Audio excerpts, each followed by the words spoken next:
네, 오늘도 특이점으로 먼저 시작해 보도록 하겠습니다. 자, 오늘 시장 먼저 한번 살펴보자면은 코스피 0.88%, 코스닥은 1.56% 상승해냈습니다. 요즘 시장을 좀 보면 확실히 코스피보다는 한 번 오를 때 코스닥에서 상승폭이 좀 더 크게 나온다는 것. 이 부분도 아마 시장의 특이점으로 좀 체크를 해볼 수 있을 것 같고 어제 미국 시장이 좀 좋았기 때문에 그에 대한 영향까지 우리나라 시장이 좀 받아볼 수 있었다. 이 체크 포인트. 그리고 잠시 후에 발표되는 CPI. 이것과 관련해서 우리나라는 일단 내일 휴장인데요. 이 연속성이 좀 금요일까지도 올 수 있을지 다양한 이야기들을 한번 매니저들과 나눠보도록 하겠습니다. 오늘 함께할 매니저 월수팀 소개하도록 하겠습니다. MBN골드 백인엽, 조범수, 김병진 매니저 나왔습니다. 어서 오세요. 안녕하십니까. 네. 자, 내일이면 휴일인데 백인엽 매니저님은 내일 뭐 하십니까? 금요일도 쉬잖아요. 네, 내일은 또 회원분들이랑 또 여러분들한테 또 무방 때 좋은 자료 드리려고 또 열심히 공부해야죠. 쉬는 날 또 공부합니다. 재미가 없네요. 알겠습니다. 자, 조범수 매니저님은 내일 뭐해요? 저도 재미없어요. 왜냐면은 저희는 미국장을 대응을 하기 때문에 그렇죠. 네, 미국장은 내일 열립니다. 저희는 그래서 네, 저도 재미없습니다. 저도 내일 일합니다. 알겠습니다. 그럼 미국장 얘기나 좀 해야겠네요. 김병진 매니저님. CPI 이제 잠시 후에 나오는데 어제 수치가 좀 잘 나왔어요. 네. 그러다 보니까 오늘 기대치가 그래도 좀 높은 편 아닌가요, 지금? 상당히 높죠. 네. 일단 CPI도 굉장히 좀 잘 나올 가능성이 높고 PPI가 굉장히 좀 잘 나왔잖아요. 전년 대비해서 2.2% 상승돼서 우리가 또 예상치보다 둔화됐기 때문에 또 미국 시장에 또 반등이 나왔고 엔비디아를 필두로 해서 반도체 지수가 필라델피아 반도체 지수가 4%나 반등을 했어요. 전반적으로 지수가 다 이제 올랐고 오늘 이제 시장 흐름을 보니까 전 종목들이 전반적으로 좀 올라가고 있는 추세가 좀 이어지고 있다. 그래서 CPI는 오히려 악재가 아니라 호재다라고 좀 볼 수 있을 것 같고요. 그래서 내일 오히려 저는 크게 걱정하지 않고 있어요. 크게 걱정하지 않고 있고 저도 똑같이 내일은 열심히 두 매니저님들과 마찬가지로 열심히 공부를 해야 되는 입장이지만 저희가 항상 방송에서는 웃지만은 항상 준비를 엄청나게 열심히 하잖아요. 그래서 CPI는 우리 시청자분들이 크게 걱정할 건 없다라고 보시면 될 것 같고. 그러면 좀 궁금한 거, 세 분 무료 방송이나 밴드 가면은 네. 내일 이제 미장 폐장하고 나서 정보 바로 좀 볼 수 있나요? 그런 거 바로 보실 수 있죠. 혹시 내일 무료 방송 하시는 분 없으세요? 내일 무료 방송 하시는 분이요? 네, 세 분. 저 무료 방송은 안 하는데 네. 저 같은 경우에는 이제 텔레그램이랑 네이버 밴드에 항상 이제 한 새벽 6시쯤에 미국 증시 딱 분석해가지고 다 긴 장문의 글을 올려드리고 있으니까 여러분들 텔레그램이나 네이버 밴드 많이 들어오시기 바랍니다. 알겠습니다. 방송만 쉰다. 네, 제가 힌트를 하나 좀 알려드리면 네. 이제 앞으로 이제 남아 있는 거는 8월달 말에 있는 엔비디아 실적 발표. 그렇죠. 그리고 잭슨홀 미팅만 좀 남겨두고 있고요. 9월 초에는 또 이제 고용 지표가 나와요. 9월 달에 금리 인하를 다들 기다리고 있잖아요. 그 고용 지표가 9월 초에 나오는데 그게 어떻게 나오느냐에 따라서 9월 달 FOMC에 이제 갈림길이 좀 남지 않았나. 그래서 이것들이 호재로 좀 작용을 해줘야 되는데 네. 또 발목을 잡지 않을 수 있도록 또 잘 지켜보시면 좋을 것 같습니다. 알겠습니다. 자, 그럼 이제 본격적으로 특이점을 통해서 시장 이야기들 하나하나씩 나눠보도록 하겠습니다. 첫 번째 특이점 열어주시죠. 자, 오늘 전력 설비 이야기, 이제 변압기, 전선 이쪽 이야기를 첫 번째 특이점으로 좀 나눠보도록 하겠습니다. 오늘 시장에서 조금 이슈가 됐던 거는 이제 LS 일렉트릭의 MSCI 지수 편입과 관련된 이슈도 있었고요. 요즘 날씨가 정말 덥잖아요. 그러다 보니까 이 폭염과 관련해서 이 블랙아웃과 관련된 우려 이런 것 때문에 다시 한번 좀 전력 쪽에 수급이 몰렸다 이런 이야기를 좀 나눠보도록 하겠고, 근데 오늘 시장을 좀 보면은 장 초반에는 전력 소비주들이 강하게 쫙 올라간 모습을 좀 보여줬거든요. 근데 장 그 이후에 바로 좀 윗꼬리를 달면서 여기가 옛날만큼 힘이 좀 떨어졌나? 믿을 만한 섹터에서는 좀 멀어지는 건가? 요즘 좀 이런 얘기들도 많이 나오고 있습니다. 과연 그 신뢰의 두터움이 많이 가벼워졌는지 이에 대한 이야기부터 나눠보도록 하겠습니다. 먼저 백인엽 매니저님, 네. 오늘 이쪽 섹터가 전반적으로 좀 윗꼬리를 달고 내려왔습니다. 이유 어떻게 보십니까?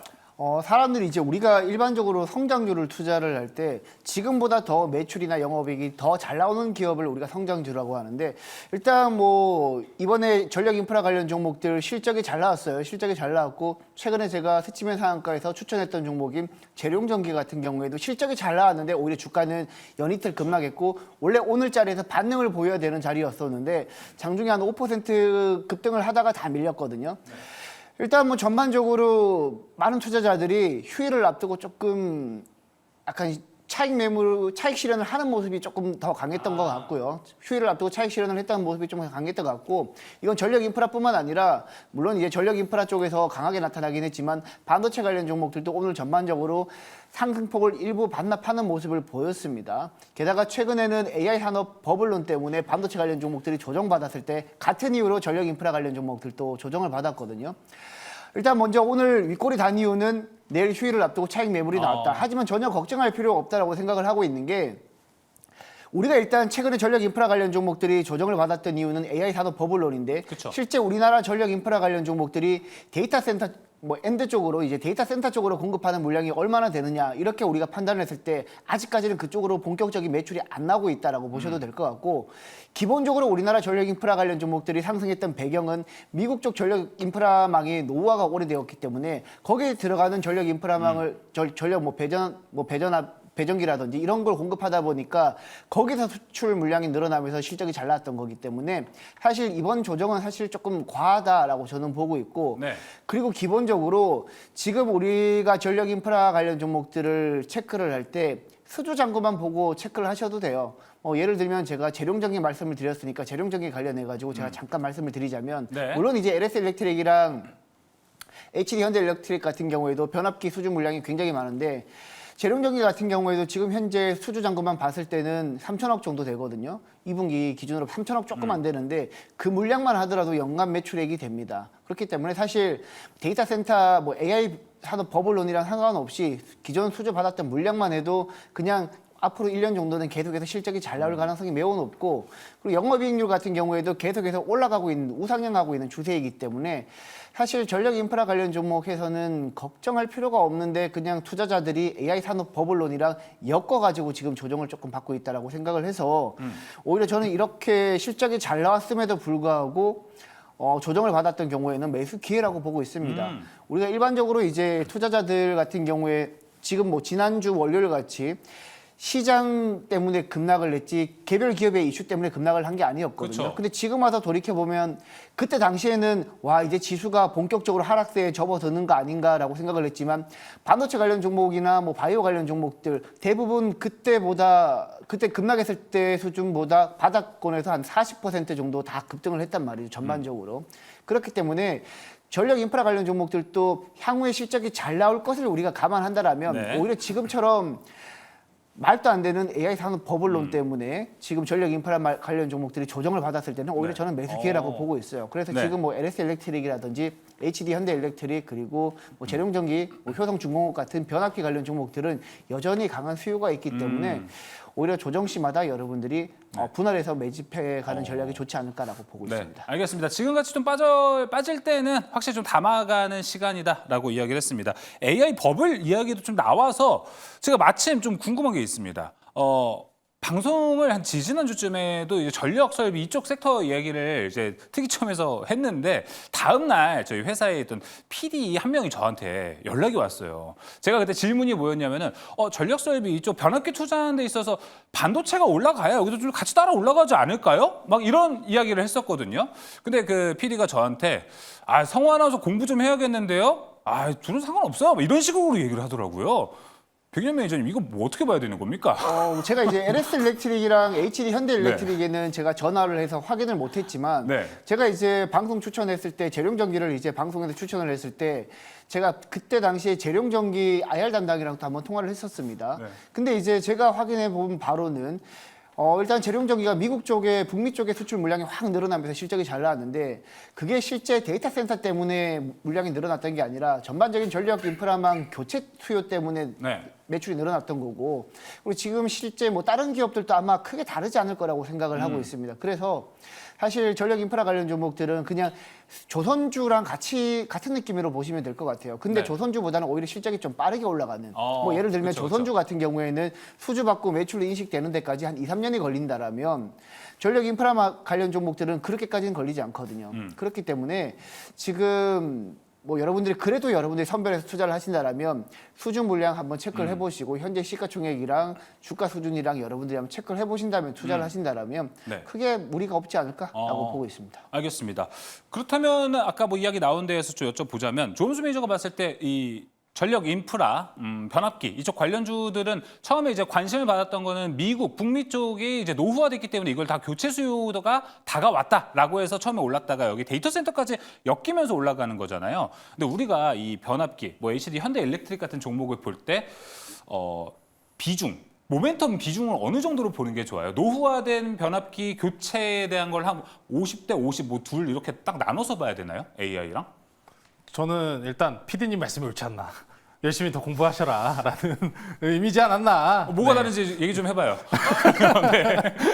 일단 뭐 당연스럽게 반도체 그리고 데이터 센터 모든 게 지금 엮여 있는 상황이다 보니까 네. 관련도에서 완전히 떼어나갈 수는 당연히 없을 것 같아요. 뭐 노후 전력 설비 말씀하신 거나 아니면 변압기 쪽. 근데 이번에 확실히 좀 재밌는 점은 연관관계들이 좀 많이 엮여 있다는 게 전력 전설 설비 이쪽으로 가장 가깝게 우리가 확인할 수 있는 원자재가 있잖아요. 구리. 구리가 있지 않습니까? 그렇죠. 근데 최근에 구리 가격 보시면은 구리 가격 차트 한번 같이 보실게요. 구리 가격 생각해보니까 요새 좀 안 봤던 것 같아요. 시장 안 어려우니까. 근데 구리 가격이 재민 점이 엔비디아가 6월달이 고점이었잖아요. 예. 구리 가격 보시면 6월달 근처 5월 말일 구간부터 먼저 빠지고 있었어요. 그러네요. 이게 물론 이제 원자재 쪽 같은 경우에는 어느 정도 상품에 대해서 좀 과도하게 좀 과열적인 투자가 일어나는 경우가 많긴 합니다. 우리나라 원달러 시장이 그렇듯이 원자재 시장도 특히나 그게 심해요. 그러네요. 저희 아버님은 또 이제 고물상을 하고 계시다 보니까 어. 저는 더 가깝게 항상 마주하고 그쵸. 이제 업광에서도 굉장히 가까운데 구리 가격이 근데 빠지기 시작했는데 같이 빠졌어요. 결국에는 반도체 덕분에 같이 올라갔다는 모습은 앞선 24년도 구간에서 쭉 올라왔었던 구간 뭡니까? 엔비디아 올라갈 때 같이 이미 다 쭉 올라왔었다는 거기 때문에 관련도성에서는 물론 빠질 수가 없습니다. 자, 근데 저는 조금 우려스러운 거는 최근에 이제 미국에서도 이제 전력 경매 결과라고 해가지고 전력 사용량과 관련된 판매가 있어요. 이게 7월 말일에 나온 거거든요. 800% 이상 가격 급등 나왔습니다. 이 이야기는 뭐냐면은 맞아요. 있었죠. 그만큼 수요가 있다는 얘기예요. 수요가 있어요. 수요가 있어요. 그러다 보니까 넥스트라 에너지 같은 종목들 이제 미국 종목 조금 겹쳐서 좀 얘기할게요. 그러니까 우리나라 LS 일렉트릭 같은 종목이라고 보시면 돼요. 넥스트라 에너지 설비 관련된 종목이고 미국에서 말씀하신 것처럼 노후화 전력 관련된 부분들 교체를 하는 일을 하는 게 넥스트라 에너지예요. 그러다 보니까 넥스트라 에너지 캐팔이 27년도까지 20% 이상 급등을 시킨 거예요. 자, 근데 여기서 문제가 있어요. 무슨 문제냐면은 시간. 과연 데이터 센터 짓고 네. 노후화 설비 교체하고 더 추가적으로 만들고 그러니까 수요가 있는 건 확인을 했는데 그 기간이 언제나 27년도래요. 27년도부터 순차적으로 이제 교체주의가 일어난다는 겁니다. 우리가 지금 보시면은 데이터 센터 아니면 AI 투자와 관련된 포인트들 굉장히 강하게 인식을 하고 있잖아요. 근데 3년을 땡겼군요. 근데 지금 보시면 제가 항상 이 이야기하면 드리는 게 지금 이제 많은 분들이 투자하시면서 머리가 복잡하고 이게 맞냐라고 물어보는 게 아니 실적은 좋은데 주가는 왜 이러냐 이 괴리율 때문에 그렇잖아요. 딱 그거죠. 그렇죠. 근데 항상 주가라는 건 선행하기 마련인데 이 선행 비율이 꽤 크다, 이 괴리율이 좀 크다는 거를 여기서 알 수 있는 거예요. 27년도부터 이제 설계 설비 이런 전환기가 명확하게 들어간다는 겁니다. 아직 지금 24년도예요. 네. 24년도 이제 다 끝나갑니다. 하반기 들어왔는데 그렇죠. 그만큼 이런 괴리감이 있어요. 그러한 부분을 프리미엄이라고 일부 우리가 부를 수 있다고 저는 좀 생각을 합니다. 그래서 AI 버블론 같은 경우에도 일부는 저는 맞는 부분도 있고 틀린 부분도 있다고 생각은 해요. 버블이라는 표현이 원체 좀 세다 보니까 워딩이 너무 세다 보니까 너무 안 좋은 쪽으로만 생각하시는 경우가 있는데 실질적으로 반도체 쪽에서도 죄송합니다. 네, 이게 감기가 이게 기침이 쉽게 안 났네요. 네. 어찌 되었든 버블이라는 면이 있지만 그럼에도 불구하고 꾸준하게 우상향하고 있는 건 사실이고 그러면은 이걸 생각하시면 돼요. 그러면은 조정이 만약에 더 추가적으로 나왔어요. 네. 근데 실적에 대한 변화는 없어. 계속 좋아진대. 네. 그럼 조정 나오면은 뭡니까? 무조건 사야 된다는 거예요. 더 간다는 겁니다. 그러면은. 다만 전력 설비들 같은 경우에는 앞선 구간에서 구리와 같은 이런 원자재들 가격에 가장 민감한 게 어딥니까? 전선 쪽이에요. 그렇죠. 전선 쪽들은 좀 위험하고 변압기 같은 경우에는 아직 꾸준하게 그래도 데이터, 수출량에 대한 데이터를 입증을 하고 있기 때문에 굳이 고르실 거면 좀 변압기 쪽을 보셔도 괜찮을 것 같고 우리나라에서도 최근에 이런 뉴스가 들려왔어요. 데이터 센터 우리나라는 후보지로 제외. 왜? 인프라는 좋거든요. 근데 다른 게 안 좋대요. 근데 제가 생각해보니까 다른 게 뭐가 안 좋을까 생각해보니까 신재생 에너지 비율이 좀 적지 않나? 아, 예. 라는 생각이 좀 들어요. 아, 주변 환경이 있어야 되니까. 그렇죠. 근데 지금 당장에 그런 전력 수요가 있다는 거는 명확하게 이런 앞선 이제 경매 결과 같은 거를 확인을 했기 때문에 우리가 확인을 했고 에너지 대한 사용량이 늘어나고 있다는 것 같은 경우에는 가스주나 아니면 전력과 관련된 관련주들의 지금 최근에 전기 사용량이 늘어나고 있다. 블랙아웃과 관련된 부분 포인트들까지 전부 집계해 보시면은 전력은 결국 늘어나는구나라는 걸 아실 수 있을 거예요. 그렇기 때문에 만약에 이 계속 좋은 종목이 계속 올라가거나 아니면 저 같은 경우에도 뭐 최근에 반도체를 일단 기술적 반등까지 보시자라는 말씀드리다시피 전력 쪽도 일단은 반도체와 마찬가지로 좀 일단은 1차적으로 보시고 그 다음에 방향성을 탐구해도 늦지는 않을 것 같아요. 일단은 최대한 기술적 반등으로 보시고 전력 설비나 반도체 또 똑같이 이제 문제점이 뭐냐면은 최근에 반등이 나오는데 그래서 중심을 잡는 게 없어요. 아, 그건 맞아요. 중심을 잡는 게 없어요. 원래는 엔비디아의 뭐 호실적이라든지 아니면 더 신제품이 나온다 이런 중심을 잡는 축이 있었어요. 근데 지금 전력 설비는 중심축이 원래 미국에 대한 투자였잖아요. 네. 근데 지금 미국 어떻습니까? 미국에 대한 투자가 불확실성이 생겼어요. 왜? 대선 때문에. 그 포인트를 생각해 보신다면은 적어도 대선 전까지 계속해서 변동성은 나올 가능성이 매우 높다라는 평가를 일단 내려야 되고 이런 불확실성이 어느 정도 해소가 되고 전력 설비에 대한 수요는 확인이 되고 있으니 조정이 나온다면은 그건 더 좋은 기회고 저는 지금 쫓아서 가시는 것보다는 조금은 더 시간을 좀 쓰자. 보유하고 계신 분들은 현재 반등이 나오는 구간에서 기술적 반등 구간 노려서 현금을 조금 더 확보하시는 게 저는 옳을 것 같다라고 말씀 전해드리겠습니다. 네. 길게 봐도 충분한 종목이기 때문에 지금 성급하지 않아도 된다. 우리가 좀 이렇게 해석을 해볼 수 있을 것 같고 아까 제가 의문을 제기했던 거 전력기기와 반도체 같이 간다 하는 것도 다시 한번 말씀을 좀 드려보도록 하겠습니다. 그래도 공부 열심히 할게요. 네, 김명준 매니저님은 아까 이제 조은수 매니저가 이야기를 해줬어요. 사실 전력 설비는 실적이 너무 좋습니다. 네. 근데 실적이 좋은 것과 다르게 주가는 안 움직이니까 오늘 뭐 사면 왜 이렇게 오늘 반응하는 게 상당히 제가 어떻게 반응을 해야 되지 지금 생각이 나서 자, 아마 들으시는 분들 놀라셨을 거예요. 예. 다시 말씀드리겠습니다. 전력 반도체가 아니죠. 자, 전력기기 같은 경우 이제 실적은 나오는데 주가가 그만큼 못 따라가는 것 때문에 요새 좀 불만이 나올 것 같아요. 그렇기 때문에 여기에 대한 대응 방법은 좀 어떻게 하는 게 좋다고 보십니까? 사실 뭐 실적적인 부분은 뭐 2분기 웃으셔가지고 저도 잠깐 웃음이 나는데 실적적인 부분은 2분기 실적 발표 시즌 보니까 대부분 뭐 잘 나왔어요. 전력기기들 너무나 이제 좀 잘 나왔고요. 실적적인 부분이 저는 안 좋아질 수가 없다라고 보는 이유가 뭐냐면 지금 전력기기 수요 사이클이요. 일단 노후 인프라를 교체해야 되잖아요. 거기에서 일단 엄청난 실적이 지금 나오고 있는 부분이고요. 데이터 센터 향에서도 또 이제 변압기나 이런 것들이 들어가고 전선들이 들어가요. 그리고 신재생 에너지 쪽에서도 변압기와 전선이 들어가고 심지어 또 ESS가 요즘 핫하잖아요. 그쪽에서도 전선과 변압기가 들어가요. 이 모든 부분이 다 들어가려면 실적이 깨지기가 좀 어렵다. 이제는 노후 인프라 이거 하나 들어가는 걸로 이 정도 실적 나오는 거거든요. 그런 부분에서 지금 단기적으로 이제 좀 주가가 조용하다 하더라도 저는 앞으로 좋아질 수 있다라고 생각하는데 그 이유가 뭐냐면은 사실 이제 전력망 교체 같은 경우에는 정부 정책의 영향을 굉장히 많이 받아요. 그래서 지금 대선을 좀 앞두고 있잖아요. 미국 같은 경우에는 미 대선을 앞두고 있는데 미 대선에 대한 리스크가 크게 없다라고 생각하는 이유가 뭐냐면 신재생 에너지는 뭐 트럼프 전 대통령이나 뭐 지금 뭐 해리스 부통령이나 모두 다 밀고 있는 업종이기도 하고요. 지금 또 해리스 부통령의 지지율이 요즘 올라오고 있다라고 하잖아요. 그래서 해리스 부통령이 대통령이 되면 미 대통령이 되면은 오히려 2차 전지라든가 전력망은 이거 가속화될 것이다. 이런 이런 전망까지 좀 나오고 있거든요. 정말 실제로 이제 그런 식으로 넘어간다면 그럼 사실 이제 뭐 트럼프 전 대통령이 된다고 하더라도 태양광이나 신재생 쪽으로 또 수요가 계속해서 발생할 수 있는 부분이고 실적이 크게 뭐 나빠질 수는 없다라고 생각하고 특히 노후 전력망이나 이런 건 정부 정책 영향 많이 받으니까 체크를 해보시면 되고요. HD현대일렉트릭이나 뭐 LS일렉트릭이나 효성중공업 모두 증권사 목표 주가가 다 상향이 됐다라는 점 자체가 긍정적이다라고 보시면 될 것 같고요. 어쨌든 뭐 전기가 왔다 갔다 하려면 뭐 발전소에서 뭐 송전 설비 갈 때 한 번 변압기 필요하고 변전소로 갈 때 또 변압기 필요하고 그리고 배전 설비로 갈 때 변압기 필요하고 또 고객한테 갈 때 변압기 필요하고 그리고 우리가 앞으로는 전기차도 타고 데이터 센터도 쓰고 AI도 쓰고 모든 게 다 전기이기 때문에 그 안에서 AI 인프라 뭐 이 전력기기 이쪽이 안 간다는 건 좀 어렵다라고 보여지고 크게 걱정하지 않으셔도 되겠다 생각합니다. 이미지 자료를 준비했는데 제가 말하다가 네. 다 설명을 해버려서 굳이 이미지는 크게 안 보여드려도 될 것 같네요. 네. 스킵해도 된다?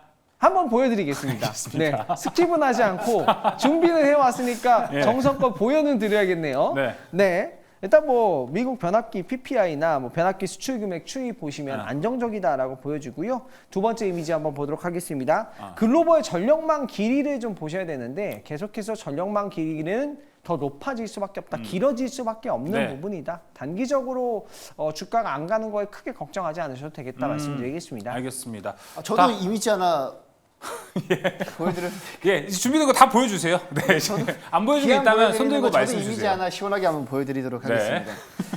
제가 준비한 그 PPT 자료 전력 인프라 쪽 하나 띄워주시게 되면 네. 네, 지금 현재 2024년도인데 지난 2022년도에서 2030년도까지 넘어가는 단계에서 미국 AI 데이터 센터 쪽에서 전력 소비량 전망이 급격하게 늘어나고 있습니다. 아까 제가 여러분들한테 설명을 드렸을 때 뭐라고 설명을 드렸냐면 지금 우리 전력 인프라 관련 종목들, 뭐 변압기 관련 종목들도 마찬가지지만 이쪽 실적이 잘 나오는 이유는 데이터 센터보다는 지금은 전력 인프라 노후망을 교체하는데 그쪽에서 본격적으로 수주가 나오고 있는 물량이거든요. 근데 지금 실적에는 아직까지 데이터 센터 쪽 실적이 본격적으로 반영되지 않았단 말이죠. 근데 향후에 지금 보시게 되면 아시겠지만 2030년까지 데이터 센터가 가파르게 이제 지어진다라고 봤을 때 조선업 섹터처럼 전력 인프라 관련 종목들도 이게 단기 1, 2년 사이클에 그치는 게 아니라 본격적으로 슈퍼 사이클이 수년간에 걸쳐서 나타날 가능성도 있다. 이 측면에서 여러분들이 전력 인프라 관련 종목들은 뭐 설사 이번에 추가적으로 조정이 나온다고 하더라도 쉽게 볼 섹터는 아니라고 저는 보고 있습니다. 알겠습니다. 백인현 매니저 그리고 김병진 매니저의 자료를 토대로 계속해서 수요는 있다 보니 우상향하는 것이다라는 걸 좀 볼 수 있을 것 같습니다. 저 아까 조범수 매니저가 구리 가격을 한번 보여줘가지고 거기에 대해서 하나만 더 이야기를 해보고 싶은데 조범수 매니저님 아까 보여주신 이 구리가 선물 가격이죠? 그렇죠. 그러면은 이게 한 달 먼저 아까 제가 좀 빠진 것으로 좀 보였는데 혹시 구리 가격을 통해서 우리가 좀 시장의 매크로라든지 시장의 지수의 흐름을 좀 미리 볼 수 있는 역할을 할 수 있을 거라고 보십니까?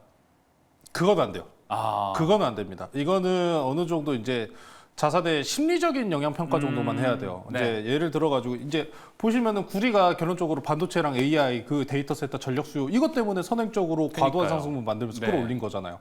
자, 근데 빠졌대. 그럼 뭐요? 그 기대감치가 어느 정도 혹은 매도에 대한 원하는 목적성이 올라왔다는 평가 정도는 할 수 있는 거예요.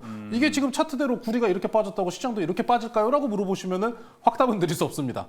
저는 이제 바닥에서 올라가는 것 같아서 더 올라간다면 정말 그 상승장을 기대해도 될지가 궁금했어요. 근데 이 구리가 물론 올라온다면은 평가는 내릴 수 있겠지만 최근에 구리가 무슨 이야기가 나오냐면은 원래 중국에 대한 수출권에 대해서 크게 신경을 쓰지는 않았었어요. 근데 최근에는 뭐라고 얘기합니까? 중국 경기 아직 멀었다. 올라오려면 아직 구리 재고량 중국이 많이 쌓아두고 있어서 풀어버리면 이거 구리 가격 못 올라간다. 이런 얘기를 하잖아요. 원자재라는 게 원래 좀 그래요. 평가에 대한 부분이 상당히 좀 쉽지가 않고 구리 가격이 올라온다면은 저희 아버님도 좋으십니다. 예. 네. 어찌됐든 물론 구리 가격이 어느 정도 지표가 될 가능성은 있지만 지금 현재 구간에서는 중국에 대한 경기 평가와 함께 엮이고 있기 때문에 반등에 대한 가능성은 좀 일단 접어둬야 되는 좀 상황이다. 왜냐면은 중국 경기가 좋다라는 평가가 일어나면은 이게 생각해 보시면은 중국 경기 항생 증시가 계속 쭉 빠졌잖아요. 그러면서 그 자금 다 어디로 갔습니까? 미국으로 갔잖아요.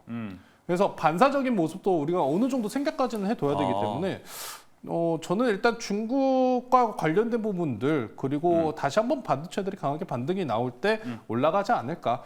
구리는 어느 정도의 좀 오실레이터는 물론 될 수 있습니다. 선행적인 이 방향성에 대해서 일단 구리가 보여주고 있는 차트와 상당히 한 중간 정도는 유사하게 지금 흘러가고 있는 것 같긴 해요. 그러니까요. 네. 하지만 일단은 하지만 100%는 없다. 쉽지 않다. 네, 100%는 없지만 일단 저도 일단 이번 반등 나온 다음에 좀 방향성 탐구가 필요하다고 말씀을 전해드렸다시피 네. 네, 조금은 조심하실 필요는 있을 것 같습니다. 알겠습니다. 확실히 아직 좀 확인할 게 좀 많을 것 같습니다. 그렇다면 이제 바로 종목으로 압축을 해 보도록 하겠습니다. 자, 김명진 매니저님, 먼저 한번 이쪽에서 괜찮은 종목이 있다면 얘기해 주시죠. 네, 전력기기가 아니라 뭐 이 종목은 전설의 기기다라고 좀 말씀드릴 수 어떤 있는 기기요? 종목인데 전설의 기기. 전설의 기기? 네, 주가가 너무 잘 가서 네. HD 현대일렉트릭. 아무래도 뭐 실적도 그렇고 뭐 대장 종목이라서 종목을 선정했는데 많이들 들어보셨을 것 같아요. 그래서 뭐 많이들 들어보셨겠지만 실적 대장주 하면은 네. HD 현대일렉트릭이라고 생각합니다. 알겠습니다. 제가 그래서 아까 쭉 이야기를 들어보니까 바로 HD 현대일렉트릭은 지금 좀 빠졌으니까 살 때 너무 부담 없이 살 수 있겠는데 라고 생각이 들어요. 네, 그래서 하나 물어보자면 네. HD 현대일렉트릭이나 이 변압기 관련주들에게 악재는 있나요 혹시? 조심해야 될 악재 이런 게 좀 있나요? 아무래도 정치적 이슈나 뭐 그거. 정부의 이런 뭐 정책 축소 뭐 이런 것들이 나온다고 하면은 약간 이제 악재가 될 수 있는데 그건 아직 모르는 거죠. 근데 여기는 예전에 트럼프가 막 이제 나온다고 할 때도 그때는 이제 바이든이 사퇴한다는 얘기가 안 나왔을 때긴 한데 네. 바이든 트럼프의 교집합이 변압기, 전력기기다라는 얘기가 있어서 오히려 맞아요. 피해가 없지 않을까요? 피해는 저는 없다고 생각해요. 왜 그렇게 생각하냐면 어쨌든 뭐 신재생을 하든 AI를 하든 뭐 2차 전지를 하든 전기차를 하든 ESS를 하든 모든 부분에서 다 변압기, 네. 전선 뭐 이런 게 다 들어가 버리니까 그냥 모든 앞으로 이제 4차 산업이 다 전력화잖아요. 네. 그런 부분에서 필수적인 업종이 또 전력기기 업종이라서 네. 편안하게 좀 매매를 하실 수 있을 것 같습니다. 네. 제가 조금만 더 붙이고 싶은 게 이제 리스크에 대한 부분을 물어보셨잖아요. 네. 리스크에 대한 부분은 앞서 병진 매니저님께서도 말씀해 주신 것처럼 대선과 관련된 지금 정치적 불확실성에 대한 이슈가 있는 상황인데 지금 현재도 일단 진행 중이긴 합니다. 네. 반도체 칩스법이나 아니면 제조업 투자 관련돼서 바이든 대통령이 현재 진행하고 있는 법안들이 있잖아요. 예. 지금 이미 시장에서 약 40%가량의 지원 또는 중단이 됐다는 뉴스가 있어요. 이미 진행 중이에요. 예. 이미 진행 중인 상황이고 이 불확실성이 그럼 해소가 되는 게 대선이 확정되고 끝난 이유기 때문에 지금 이미 있는 상황이라고 보시면 될 것 같아요. 이게 언제나 아까도 우리가 실적과 관련된 이야기를 했지만 네. 우리나라 주가가 언제나 실적만 쫓아가서 올라가는 주식장은 아니죠. 없잖아요. 네. 네. 최근에 실적 막 발표 나오면서 네. 뭐 어떤 거는 급등 나오고 어떤 거는 급락 나오고 아우 정신들 없으시잖아요. 네. 일단은 그러다 보니까 대외적인 리스크 요인에 가장 주목해야 되고 이게 참 아이러니하고 아쉬운 게 그거예요. 미국 덕분에 올라갔고 미국 덕분에 리스크가 생겼습니다. 그런 상황이기 때문에 일단 지금 당장 정치적 불확실성이 가장 이 시장의 주된 요인이 되고 있는 구간이기 때문에 네. 전선주도 그에 따라 자유롭기는 어렵지만 어찌됐든 트럼프 후보가 되든 해리스 후보가 되든 네. 전력 수요는 있다라는 게 가장 중요한 포인트니까요. 네. 아마 제가 생각했을 때 누가 싸게 사는지가 가장 중요한 시즌이지 않을까라고 좀 말씀드리겠습니다. 알겠습니다. 조은수 매니저님 마이크 잡은 김에 네. 종목도 한번 들어볼까요? 저는 그러다 보니까 네. 방금 전에 말씀드렸던 것처럼 현재 지금 일단 정치적 리스크 악재가 산재가 되어 있는 상황이에요. 예. 물론 이거는 반도체도 마찬가지고 전체적인 업황도 마찬가지겠지만 그 과정에서 조금 저는 살게요. 사이드로 조금 살겠습니다. 원전 볼게요, 저는 차라리. 아예 다른 쪽으로 가버리겠다. 아예 원전. 어찌 되었든 그런 원전이나 아니면 태양광, 풍력 시장 같은 경우에도 최근에 흐름 좋고 태양광 관련주도 반등 좋거든요. 그렇죠. 원전도 최근에 저는 조정 받을 만큼 받았다고 생각합니다. 원전 같은 게 원전이나 어차피 전력 수요가 있다면서요. 네. 그럼 굳이 전선이랑 변압기 쪽만 우리가 볼 필요는 없어요. 물론 필수기 때문에 더 강하게 올라가는 모습도 있겠습니다만 원전도 필수고 태양광도 풍력도 앞으로 더 많이 필요해요. 최근에 무슨 얘기까지 나오냐면은 태양광, 풍력, 재생에너지, 신재생 에너지도 가동률이 풀로 들어가고 있는데 화석 에너지조차도 지금 쭉 돌아가고 있대요. 그러면 이쪽에서 원전이나 태양광, 풍력 이런 쪽도 계속 투자가 들어갈 거고 저는 그러다 보니까 오히려 좀 원전이 우리나라에서도 정치적으로 또 밀어주는 모습도 있잖아요. 정부에서 밀어주잖아요. 그쵸. 정부에서 밀어주는 거는 언제나 봐야 됩니다. 이게 강합니다. 사실 원전이 그 23년도 때 당시에 정부에서 밀어주는데 왜 이렇게 안 가냐 네. 하면서 말 엄청 많았잖아요. 그쵸. 근데 이번에 지금 어찌됐든 정부 정책 향으로도 그리고 수출 한 건으로도 수급이 붙고 어느 정도 차트가 만들어지면서 움직이고 있기 때문에 저는 차라리 보실 거면은 원전이 더 안전하지 않을까? 예. 테마성도 붙을 가능성이 있고요. 그 중에서 저는 그럼 변동성이 좀 있는 네. 우리 기술 한번 말씀드리도록 하겠습니다. 알겠습니다. 원전까지 여기 좀 섹터와 테마가 더 커졌고요. 조본수님 이제 하나만 더 물어보겠습니다. 원전 섹터를 해주셨으니까 이게 요즘 풍력, 태양광, 신재생 에너지가 워낙 좋았으니까 순환매 관점에서 원전이 좋다인지 장기적으로 봤을 때 에너지원으로서 원전 무조건 좋다. 이 둘 중에 뭡니까? 장기적이라는 관점을 이야기를 하면은 이제 근간이 된다. 좀 쉽지는 않을 것 같아요. 에너지원으로 쓰인다. 당장의 이게 왜냐면은 신재생 이제 만약에 이제 트럼프 후보가 그런 얘기를 하잖아요. 네. 트럼프 후보가 이번에 그 테슬라 CEO 누구 갑자기 생각이 안 나네요. 머스크요? 일론 머스크, 네. 일론 머스크랑 브로맨스를 찍었어요. 네. 일론 머스크도 좋아요.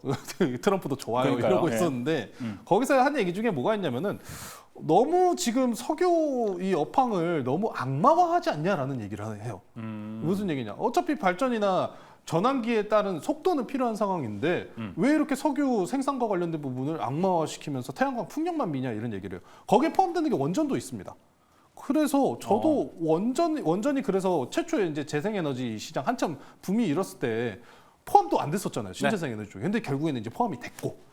그런 이야기는 원전이 아마 일단 가장 안정적으로 확장이 이어질 가능성이 가장 높은 테마고 네. 정부 정책 향에 대한 테마성까지 저는 네. 일단 그것만 봅니다. 장기적인 관점은 아직은 좀 쉽게 저는 평가 확인할 게 내리기는 많고. 어려울 것 같아요. 네, 알겠습니다.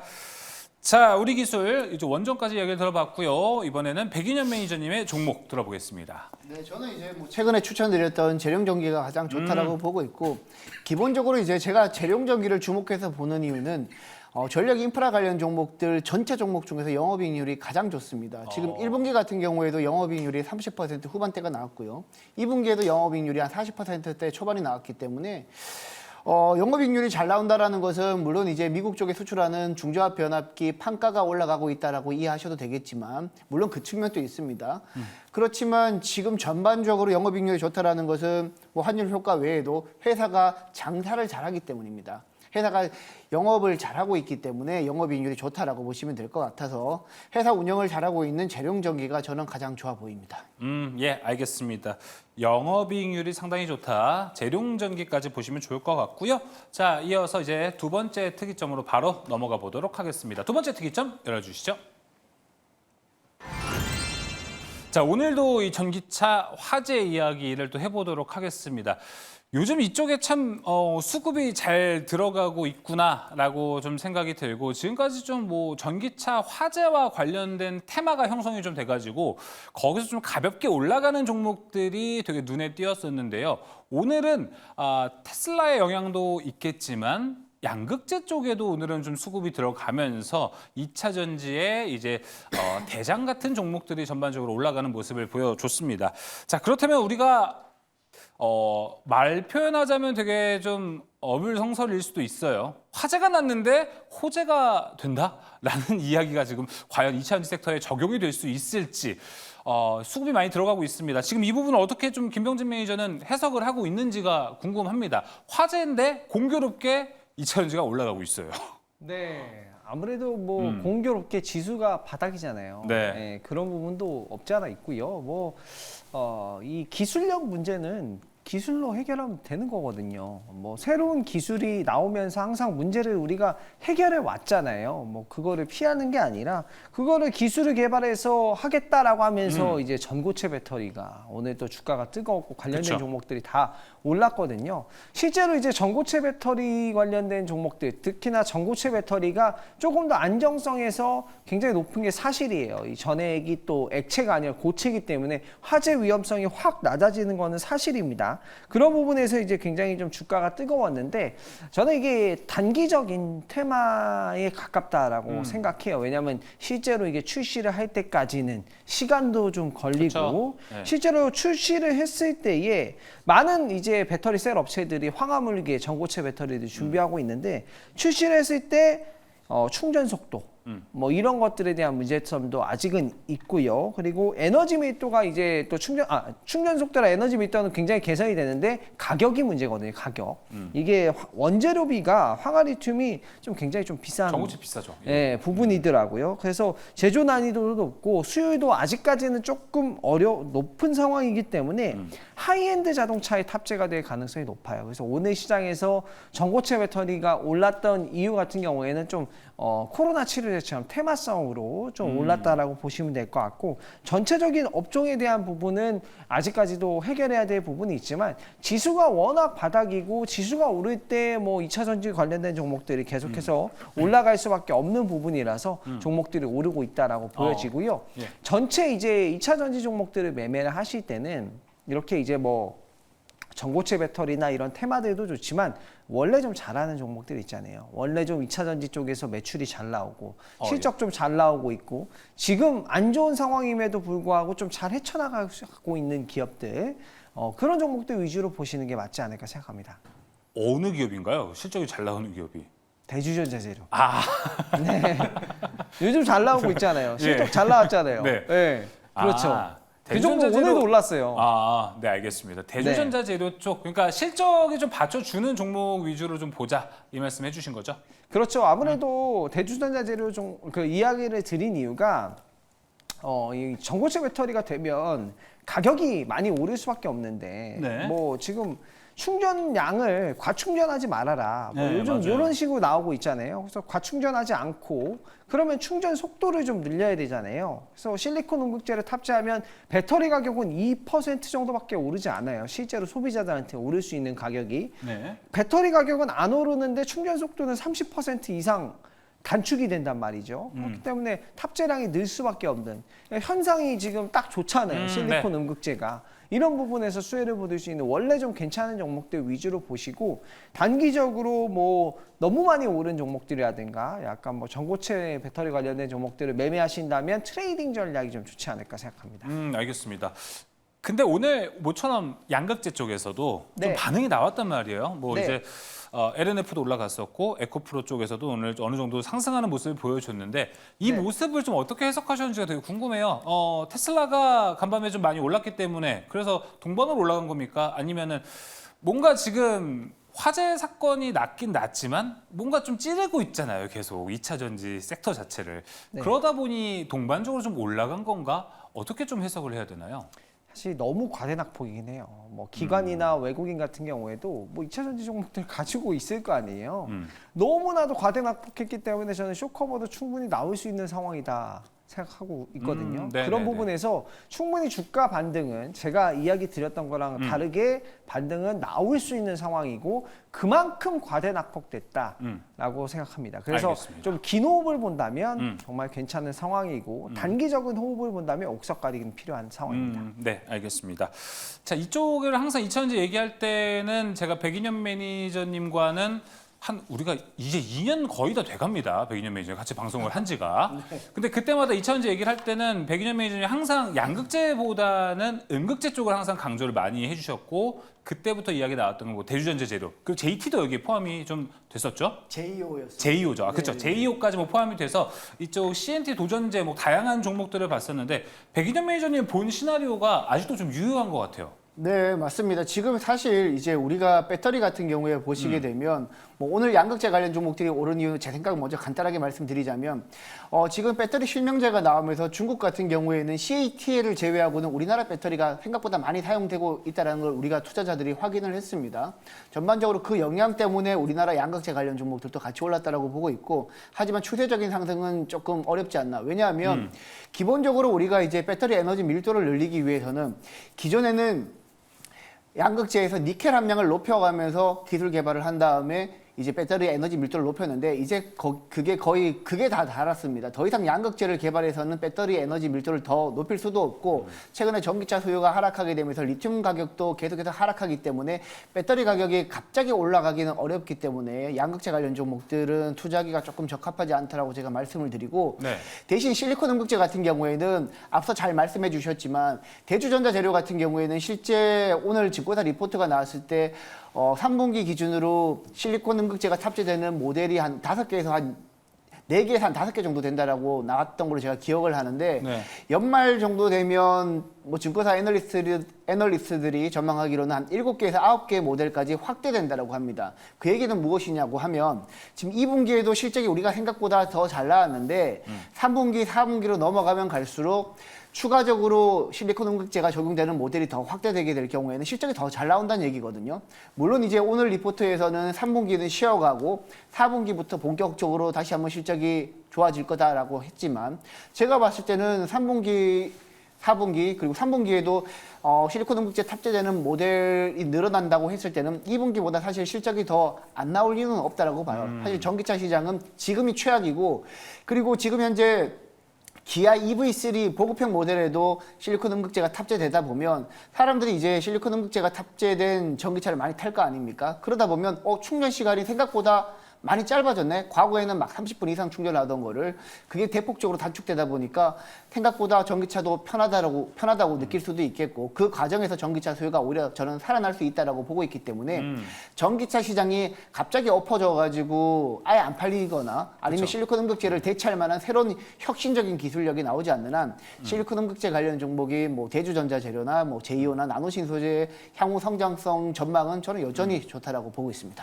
이럴 때일수록 기술력이 더 요구가 되는 기업들이 많아질 것 같고 그런 기업들로 필터링이 좀 되지도 않을까 이렇게 생각이 들어요. 맞습니다. 지금 중국 같은 경우에도 뭐 이제 배터리 업체들은 아니지만 전기차 완성차 업체들 같은 경우에는 일부 기업들은 이제 서서히 도산되기 시작을 합니다. 아마 우리나라 같은 경우에도 지금 막대한 자금을 투입하고 있는데 향후에 전기차 시장이 본격적으로 살아나는 데까지는 수년이 걸린단 말이죠.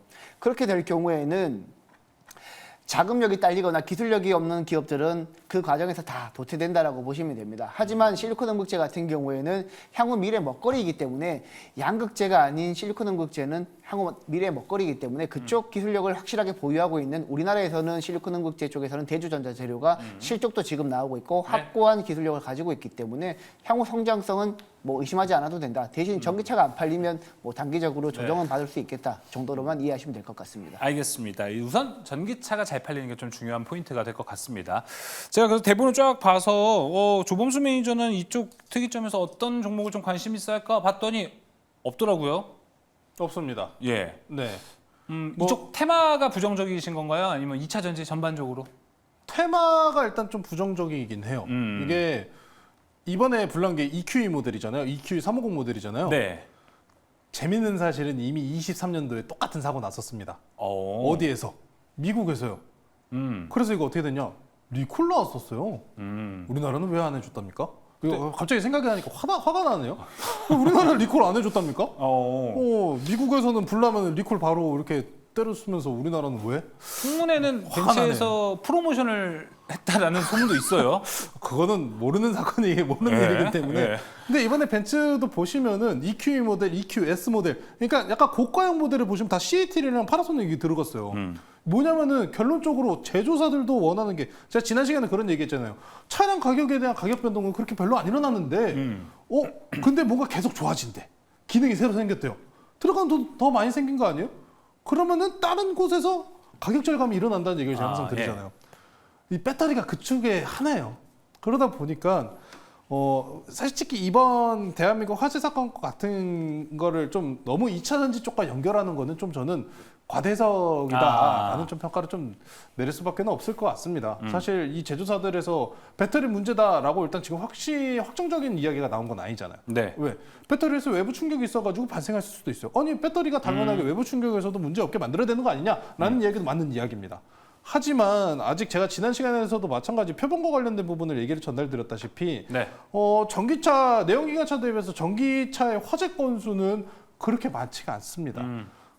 그렇기 때문에 저는 2차 전지와 연결해서 양극재 대한민국 이제 우리나라 당연히 기술력 너무 좋죠. 더 좋죠. 그게 반사 소외를 받는다는 게 가격적인 메리트까지 지워버릴 정도의 뉴스는 아니다라고 저는 좀 말씀을 드릴 수밖에 없을 것 같아요. 그래서 오늘 그럼 2차 전지가 왜 올랐다고 보냐라고 말씀 물어보신다면은 양극재 쪽만 저는 일단 지수물과 좀 연동성을 많이 봐요. 아직 코스닥에서 시총 1위 기업은 에코프로 BM입니다. 오늘 뭐가 강했습니까? 에코프로 BM만 강했어요. LG 에너지솔루션이랑. 그러니까 이 종목들 보시면 다 시총 상위 종목인데 제가 지금 뭘 보여드리는 거냐면은 2차 전지 탑 10 선물이에요. 그러니까 2차 전지 쪽에 수급이 들어오는지 안 들어오는지 여부를 보는 건데 지금 보시면은 정확하게 8월 9일부터 기관계에서 쭉 수급이 들어왔어요. 이 얘기는 뭐냐면은 코스닥 올리겠다는 얘기예요. 지수 부양하기 위해서 시총 대형주 올리는 모습이 오히려 부각이 됐다는 거 저는 일단은 평가를 드리고 싶어요. 그리고 이유도 좋잖아요. 왜? 테슬라 올랐지 않습니까? 그러면서 반등이 좀 나왔다라고 보는 거지. 당장의 가격 경쟁이냐 아니면은 기술력이냐 우위를 지금 점할 수 없는 상황이지만 당장에는 일단 가격적 메리트가 더 커 보입니다. 왜? 벤츠에서 그걸 보여준 거예요. 저는 좀 그런 생각이 많이 들어요. 벤츠의 E 시리즈, S 시리즈 다 아시잖아요. 벤츠 하면은 C클 타실래요? S클 타실래요? 못 타실래요? 성환 아나운서. S 타야죠. 네, S 타야죠. 예. 엄청 비싼 거잖아요. 예. 근데 거기에 저렴한 배터리들이 들어갔잖아요. 가격 절감이라는 게 어떤 기업이든 원하는 목표 방향성이기 때문에 이 부분에 대해서 좀 중국의 최근에 이제 완제품 재고율과 관련된 부분들을 좀 많이들 보시는데 중국에서 저가 공세가 시작됐다라는 부분을 완제품 재고율 추이를 통해서 보곤 합니다. 이것까지 보실 텐데 최근에 이 완제품 재고율이 올라오고 있어요. 중국이 다시 한번 그래도 경기 바닥권에서 다시 회복하려는 모습을 이런 식으로 보여주고 있는데 그럼 이 재고율 추이가 올라올 때 그러면은 제가 방금 말씀드린 것처럼 가격 경쟁이 심화 구간으로 올라온다. 중국이 가격을 무기로 싸운다. 라는 말씀을 드린 부분에서 가장 안 좋은 게 우리나라에서는 배터리입니다. 배터리예요. 그러다 보니까 배터리 양극재 쪽은 아직까지도 좀 주의를 요한다라고 일단 말씀드리고 네. 지수 코스닥의 반등과 방향성 맞추면서 2차 전지들이 좀 반등 나오는 모습이 더 강하다.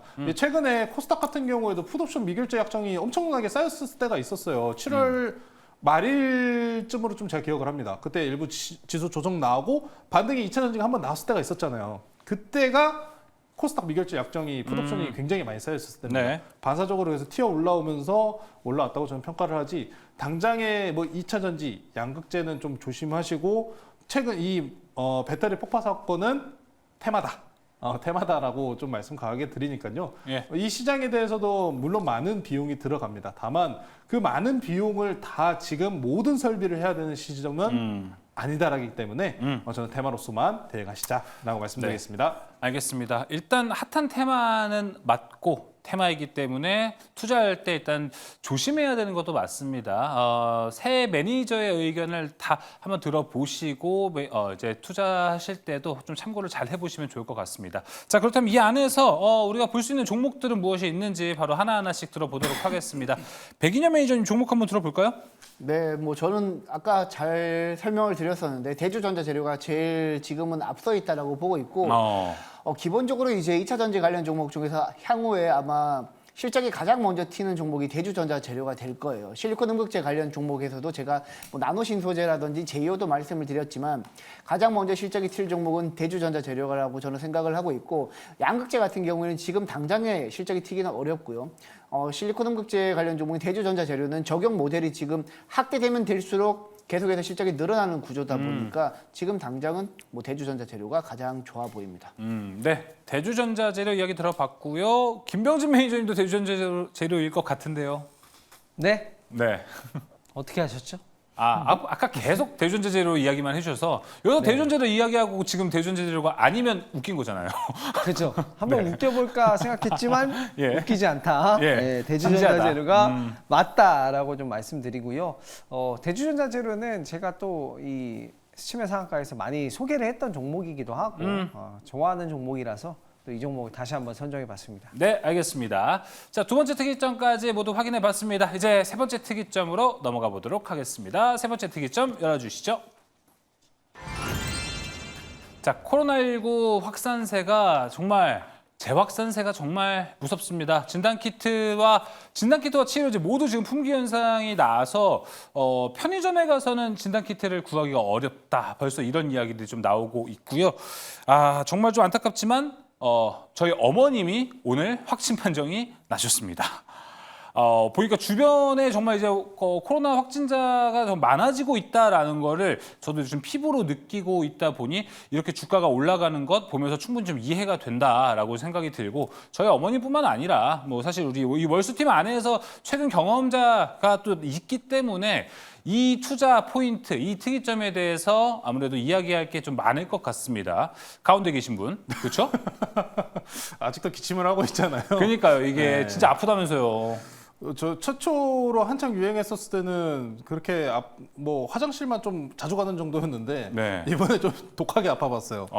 근데 제가 웃긴 게 예. 그 1차 시기 때도 그러고 이번 때도 그러고 검사 다 했어요. 병원 네. 가서 열이 40도 넘어가길래 40도 가까이 올라가길래 지금 검사를 했는데 아니라는 거예요. 근데 알고 보니까 코로나가 맞았대요. 그 무슨 말이에요? 이게 어떻게 된 거냐면 저는 코로나가 아니라고 나왔잖아요. 예. 그래서 저를 간병을 해준 여자친구가 옮았어요. 그래서 네. 병원 가니까 코로나래. 오. 네, 그렇게 저도 자가 진단했을 때 말씀하시는 거죠? 아니요, 병원에서요. 오, 그래요? 병원에서는 거의 좀 100%의 확률 나온다고 그러던데. 저는 그럼 뭐 0.001%의 확률인 오, 겁니까? 그러게요. 네. 예. 특이한 몸뚱아리가 여기 네, 있지 않나. 어. 네, 의학계 연락 주십시오. 네, 근데 진단 키트가 저는 생각보다 그렇게 잘 구해가지고 품긴지는 모르겠어요. 사실. 일단은 뭐 기사가 그렇게 나오고 있다 보니까 일단 네. 그렇게 이해는 하겠는데 사실 이번 코로나 관련주 같은 경우에 좀 이렇게 강하게 흘러가는 게 저는 좀 시장의 수급이 좀 빈 타이밍에 올라왔다고 좀 생각을 많이 해요. 이제 올라가는 종목들이 없는 상황에서 빈 수급 공간을 노리고 빈지털이. 재료가 올라갔다 이건데 우리 여러분들 생각해 보시면은 코로나 지금 치명적이라고 혹시 생각하십니까? 마스크 쓰고들 다니십니까? 안 쓰고 다니지 않으신가요? 이제 연령대에 좀 다르긴 하죠. 네. 네. 요새 마스크 끼면 쪄 죽습니다. 제가 네, 마스크 끼고 맞아요. 왔다 갔다 하다 보니까 잘 아는데 쪄 죽습니다. 그러다 보니까 최근에 좀 안 좋은 소식까지도 나왔잖아요. 맞아요. 이제 돌아가신 분도 나오셨는데 다만 치사율이 떨어지고 있다는 거는 사실입니다. 치사율이 떨어지고 있다는 거는 사실이고 저도 진짜 많이 아팠습니다만 살아는 있네요. 다행히 살아는 있습니다. 그래서 치사율이 떨어진다는 부분은 이제 바이러스들이라는 게 원래 시간이 지나면 좀 떨어지기 마련이고 좀 이제 계절성적인 좀 병원으로 원균으로 좀 보시면 될 것 같아요. 그래서 8월 말일까지 좀 피크라고 이야기가 나오고 있기 때문에 8월 말일 정도까지 좀 트레이딩 관점으로는 접근하실 법하지만 당장의 과거에 코로나 관련주라고 하는 종목들이 어찌 보면 뭐 치료제를 뭐 개발을 할 거다 나올 거다라고 했었던 종목들이 대부분이잖아요. 근데 실질적으로는 어떻습니까? 아직 없어요. 아직도 없어요. 치료제는 아직도 없습니다. 그렇기 때문에 그 치료제는 다 어디서 나와요? 다 해외에서 또 나와요. 그쵸. 이런 게 진짜 답답하고 아쉬운 거예요. 우리나라에서도 좀 해가지고 하면 얼마나 좋습니까? 다만 지금 이 테마성이 올라가는 시장이 다른 쪽으로 또 수급이 이동하면은 또 빠르게 바뀔 가능성이 있기 때문에 저도 이거 앞에 건과 마찬가지로 지금 건도 좀 테마성으로 저는 바라보고 그쵸. 있고요. 무슨 얘기 하나를 더 드리려고 했는데 좀 기억이 갑자기 안 나는데 그러면은 뭐 생각나면 이따가 얘기를 또 해주시면 좋을 것 같고. 이게 코로나 영향인가 봐요. 아직 아파가지고 중간중간에 지금 자꾸 아까 일론 머스크도 이름이 기억 안 나는 거 보니까 네. 이게 아팠었던 것 때문에 네. 잠깐 이게 부분적으로 이게 뇌 손상이 있었던 게 아닐까. 뭔가 다시 활성화되는데 시간이 좀 필요하다. 아직 네. 기침도 안 먹고 있으니까요. 예, 좀 예. 더 추가적으로 드릴 말씀 잘 생각나면 네, 생각나면 손 좀 들어주세요. 말씀드리겠습니다. 알겠습니다. 그러면은 아까 일단은 뭐 세 분 이야기 다 종합해도 지금 코로나 치료제, 코로나 관련주들 같은 경우에 테마성으로 움직이는 건 모두 다 동의를 하실 것 같습니다. 그런데 이 테마 지금 시장이 워낙 좀 불투명하다 보니 이 테마로 올라타도 될지 안 될지에 대한 이야기를 OX로 한번 확인을 해보도록 하겠습니다. 간략하게 한번 확인해 볼게요. 지금 테마 올라타도 된다, 아니다, OX 한번 들어보도록 하겠습니다. 들어주시죠. 하나, 둘, 셋. 김병준 매니저 오 들어주신 줄 알았습니다. 고민하긴 했어요. 왜 고민하셨어요? 아무래도 뭐 너무 인기가 많고 차트가 또 좋기 때문에 수급도 좋고 그리고 이 거래량이 높잖아요, 이쪽이. 네. 실질적으로 뭐 저도 준비한 자료를 좀 설명을 해드리면 이미지 자료를 한번 보여주시면 설명드려보도록 할게요. 앞서서 이제 조범수 매니저님이 잘 말씀해 주셨는데 실제로 이 코로나19 그 걸리신 우리 그 환자분들의 사망률 추이가 낮아지고 있는 거는 팩트예요. 근데 우리나라뿐만이 아니라 제가 뭐 아프리카나 유럽이나 미국도 이제 다 확인을 해봤는데 실제로 이제 확진자 대비해서 사망률이 낮아지고 있는 것은 사실이다. 그런 부분 때문에 지금 뭐 자가격리라든가 이런 것들은 좀 그런 조치까지는 현재는 안 나오고 있는 상황이다라고 보여지고요. 정말 이제 계절성에 가깝게 흘러가고 있어서 진단키트 관련된 종목들이나 이런 종목들은 계절성에 맞게끔 주가가 오를 거라고 보여져요. 그런 부분 때문에 10월에 이제 어쨌든 예방접종이라든가 백신 접종에 대한 얘기가 나와서 그때까지는 단기적으로 등락률을 계속 보일 거라고 생각하거든요. 근데 지금 단기적으로 봤을 때 X를 든 이유는 단기적으로 주가가 너무 많이 올랐어요. 그래서 조금 뭐 눌렸을 때 10월 예방접종에 대한 얘기가 나왔을 때 뭐 그때 단기 매매로 뭐 한 번씩 해보는 거는 좋겠다 생각하는데 지금은 좀 단기적으로 너무 많이 올라서 지금은 좀 X다. 눌리면은 10월 달 뭐 예방접종 얘기 나왔을 때 한번 단기 매매는 충분히 가능해 보일 수 있겠다. 그렇게 생각하고 있습니다. 알겠습니다. 근데 그 눌렸을 때는 뭔가 시장에 뚜렷한 주도주가 탄생하지 않을까?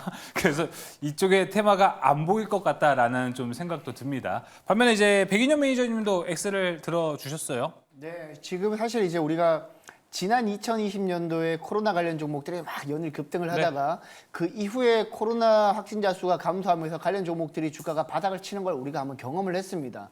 그리고 지금 코로나가 다시 한번 재확산하고 있는데 코로나가 지난 2020년만큼 확산될 거라고 생각하는 사람은 아직까지는 많이 없을 거예요. 그럼에도 불구하고 지금 코로나 관련 종목들이 막 급등하고 있는 것은 제가 봤을 때는 딱 한 가지 전제 조건이 있었던 것 같습니다. 항상 시장에 참여한 투자자들은 새로운 테마에 갈망한다. 지금 2차 전지 같은 경우에도 사실 전기차가 지금 잘 팔리고 있기 때문에 2차 전지 관련 종목들을 사는 투자자들은 없을 겁니다.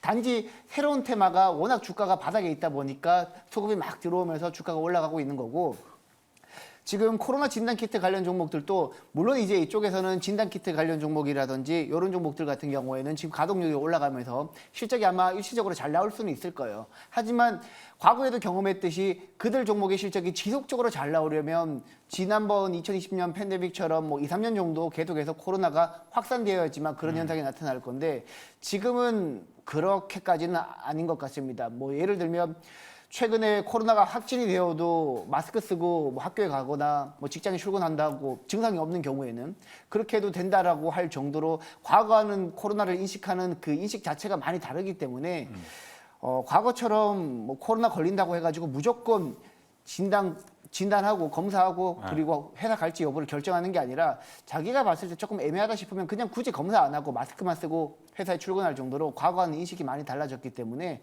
과거와 같은 사이클을 보여주지는 못할 거다. 대신 워낙 바닥에서 새로운 테마에 열광하는 투자자들이 수급이 들어왔기 때문에 지금 막 급등하는 거지 지금 많이 오른 상태에서 굳이 지금 자리에서 들어갈 필요는 없다고 보고 있습니다. 알겠습니다. 과거와 좀 인식이 많이 바뀌었다. 코로나를 대하는 것에 대해서라고 백인현 매니저님 이야기해 줬는데 백인현 매니저님의 인식은 아직 안 변한 것 같던데요.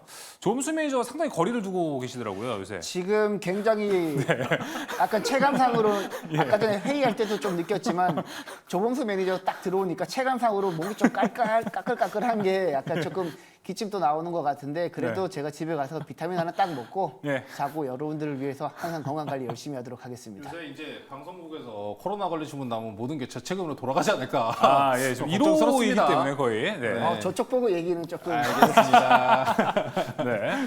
자, 그럼 이제 종목으로 압축을 해보면서 마무리해보도록 하겠습니다. 백인현 매니저님 종목 먼저 말씀해 주시죠. 네, 저는 코로나 관련 종목은 없습니다. 없음으로. 네, 제가 대본 체크를 안 했습니다. 혹시 종목이 괜찮다라고 생각하시는 분 그래도 테마성으로 접근해볼 종목 있다라고 생각해보시면 얘기를 해주시면 될 것 같고 없으시면은 특이점도 같이 마무리를 좀 해보도록 하겠습니다. 네, 없으신 걸로 확인해볼게요.